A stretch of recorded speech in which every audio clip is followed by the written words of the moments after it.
Hey everyone, Harold Fisher here, anchor and host of the Daily Drum on WHUR.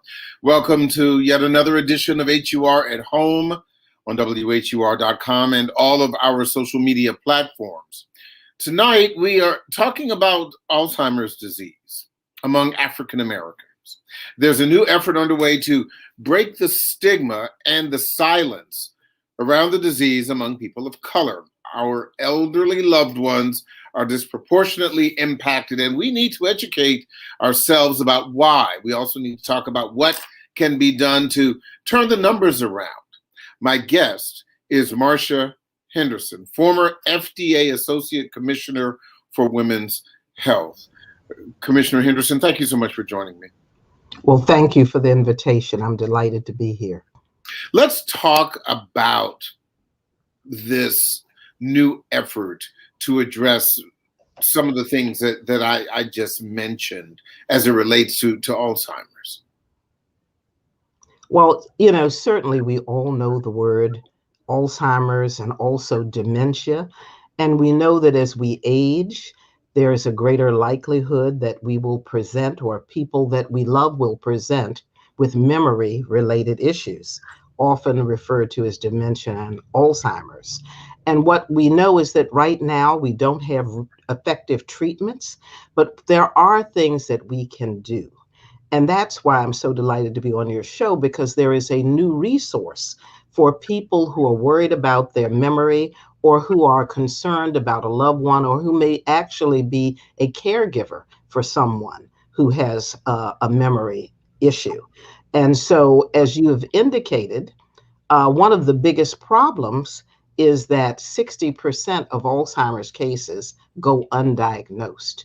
And so we want to be very sure that as early as possible, Alzheimer's can be diagnosed so that we can live more successfully and the quality of our lives and the lives of our caregivers can be better. So I want to introduce to you tonight something that was created by the organization Us Against Alzheimer's. It's a first of its kind, one-stop location. It's a platform for information to help people that have concerns about their memory or about their loved ones, and it's called Brain Guide.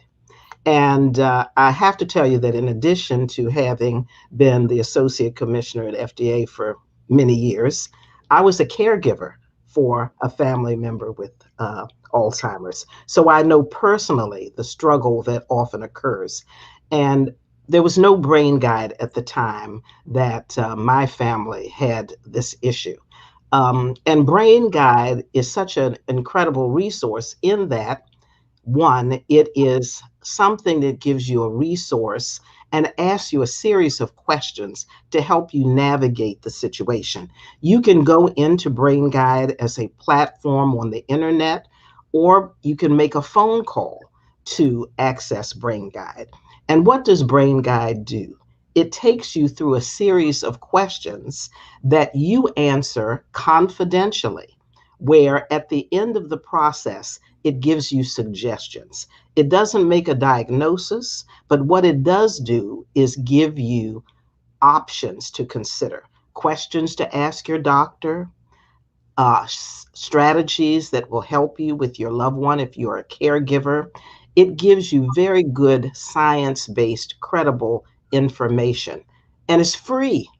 It's one of those tools that you access that where we have brought in credible information from many, many sources. So you don't have to hunt like my family had to do. I used to say, information was everywhere and nowhere at the same time. And so it was very frustrating. Also, if you have questions about your own memory, I took it. I decided, as I said to you, I'm an HU grad. And I graduated 50 years ago. So I said, it might be time for me to test myself. And I went on, and it's very comforting.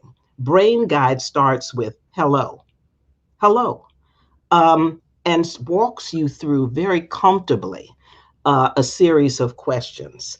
And as you go through, you sort of test yourself, and it gives you feedback. So it's just for you and for the platform. It's confidential. It lets you know, so to speak, how you're doing. And then at the end, it was comforting to me saying, not quite yet. You're going to make it. You're okay, it would seem. But if you have questions, you should still talk to your doctor. Then I took it again. I took it as someone who was still caring for my stepmother in my case. And when I did that, it provided me with all kinds of resources. It gave me suggestions and ways to follow up. And this is something that has never been available before, to my knowledge. This is a first of its kind. And as you've indicated, African Americans are 2 to 3 times more likely to be affected by Alzheimer's than are the rest of the population. And in addition to it being free and it being confidential, it is in English and in Spanish. So Okay. you can access it. As I've said, you can go and type in Brain Guide into the internet, or you can call 855 BRAIN 411. And when you do that, Say that again, real quick, or not quickly, rather, but Brain, slowly. it's 855 BRAIN 411 or 855 272 4641. And so it's been tested for all ages. And that's why I particularly like the method that they use. They make it comfortable so that when you're there going through the process, it is at a level that you can understand. The language is very simple and clear. And again, I've never seen anything like it. It is the very first of its kind. And so because it's free and it's easily available, I think it will be of great help to people who are questioning their memory, people who've been diagnosed, particularly at the early stages, as well as for caregivers who are concerned about their family member. Why do you suppose that Alzheimer's impacts African Americans disproportionately? Well, Or is that one of those medical mysteries that we still don't have an answer to? Well, we don't know as much as we would like. And of course, all of this scientific information, as you know, I like to say, evolves over time. But something we do know is that there are coexisting conditions that make you more often you will present with disease, like diabetes and hypertension. Those are things that you know are running rampant in the African American community.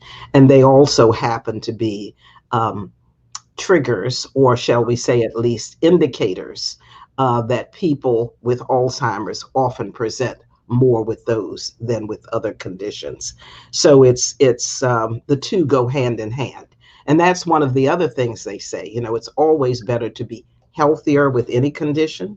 So if you are presenting with Alzheimer's or you are concerned about it, it's always good to control your high blood pressure, control your diabetes, and make sure that you are constantly talking with your doctor.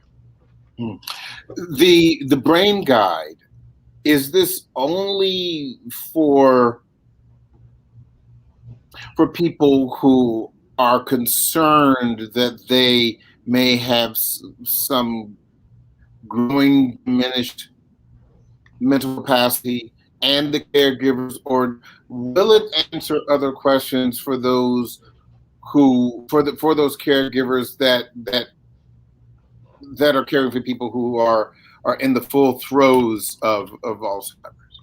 Well, you know, it has that range. It takes you through the full journey, as I like to say. So, for example, in my family's case, it would have been helpful to us when we started seeing signs that were concerning to us, right? And so you can go in and you can take the exam for your loved one, right? You can go in and say, this is what I've been seeing. So as the questions come up, you can answer them to some degree based on what you've been living with.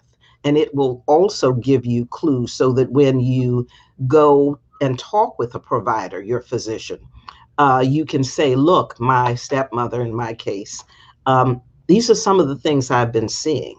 And I went on Brain Guide, and they sort of confirmed some of my suspicions. Let me share some of them with you because, things start happening and they don't necessarily all happen at one time. And so what I find with Brain Guide is things will come up and I'll say, oh, yeah, that happened 2 weeks ago. Oh, I need to make sure when I talk to the doctor that I bring this up. So it helps you put together a list of questions that you may want to use to approach your provider with. It also, as I've said, particularly helpful for caregivers. Many people think that dementia and Alzheimer's are simply a memory loss, that they just get forgetful. It affects behavior, and you Yeah. start seeing things that are so different. Um, Processes start to wane. So, for example, my stepmother stopped being able to cook. We forget about how complicated cooking can be.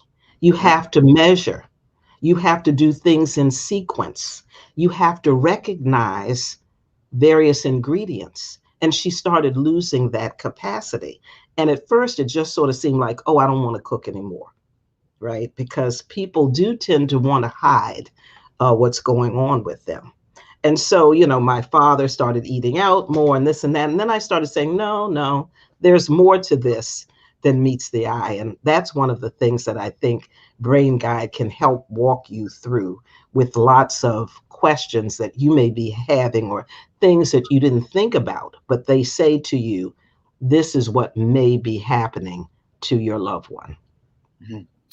As we know, the pandemic has impacted every facet of our lives. I would imagine that those who are struggling with Alzheimer's, whether it's early onset or again, the full throes of it, have also been impacted by the pandemic.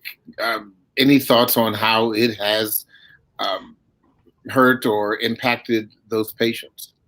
Well, absolutely. One of the challenges that we noticed even before the pandemic was that caregivers started to have issues themselves. They became so involved with helping their loved one, they started neglecting their own health. And so, in addition to caring for the loved one, the cognitive ability of the caregiver started to wane. And so that has been a concern related to the pandemic, because we know that if it started before, it certainly has been magnified. And I'm sure there'll be research, because I like to say, we're driven by data. And Yeah. I'm sure right now there will be many studies related to that. But I think that's another way in which Brain Guide can help you, because it provides you with things that you can do that are helpful when you interact with your loved one. So, for example, my stepmother, who began to deteriorate severely, she loved to hear music, particularly church music. And so sometimes if she became agitated, we would play church music. And she would just sit and sing the song. She wouldn't remember other things, but deep within her, she knew these songs. And it was joyful for all of us. So, this is one of the beauties of Brain Guide. It also gives you connections, right? There are organizations that represent people just like you. And so you can reach out to them, because we didn't know. This was new to us. We didn't know who to contact, like support groups. And that kind of information is available. So certainly during a pandemic, when we're all in our homes, that is the kind of information that I think is very relevant, particularly now. I'm slowly running out of time, but I wanted to make sure that we put the phone number and the website information out there again for anyone who is interested in using the resources. So please go right ahead, Commissioner. Right. You just type in to Google or whatever your platform is, brainguide.com. That's .org, one word, Brain Guide. And the phone number is 855-272-9600. 4641. One more time, please. 855-274641. And it's, very easy for people with internet capability because you can type out the answers. They give you at the end responses. And so you actually walk away with a sheet that you can use to move forward with information. Former FDA Associate Commissioner for Women's Health, Marsha Henderson, thank you so much for spending some time with us. I don't think you have anything to worry about. Your memory seems to be just fine. I thank you for having me. It's been a joy. Absolutely. That is it for this edition of HUR at Home. I'm Harold Fisher, and as always, I'll see you on the radio.